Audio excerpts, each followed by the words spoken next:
Ես ուզում էի քեզ մոռանալ երկուշաբթի օրը, բայց երբ առավոտյան մեխանիկորեն հեռախոսը վերցրի ձեռքս, որ գրեմ բարի լույս, ձեռքս օդում մնաց։ Երեքշաբթի օրը ուզում էի մոռանալ, բայց երբ անցնող մեքենայից լսեցի այն երգը, որը մենք միասին էինք լսում, երգը ինձ վերադարձրեց այն օրերը, երբ երջանիկ էինք։ Ես ուզում էի քեզ մոռանալ նաև չորեքշաբթի օրը, բայց կողքովս մեկն անցավ ու մոծանելիքի բույրը հենց քոնն էր։ Եվ ես ակամա շրջվեցի հայացքով քեզ փնտրելու, թեև գիտեի, որ դու այնտեղ չես։ Հինգշաբթի, երբ հասկացա, որ շաբաթվա 3 օրերն էլ կորցրել եմ, հեռախոսս որոշեց ինձ անակնկալ մատուցել։ Եվ էկրանին բերեց 1 տարի առաջ այսօրվա հիշողությունը։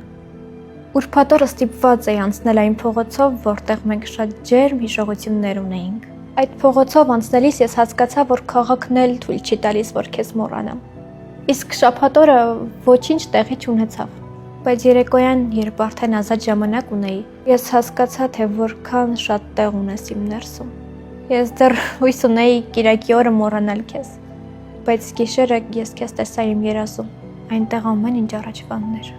Այս ամենից հետո ես հասկացա, որ կարող եմ բաց թողնել այն ժամանակ, երբ դադարեմ կռվել հիշողությունների դեմ, եւ թույլ տամ, որ դրանք գոյություն ունենան առանց ինձ ցավեցնելու։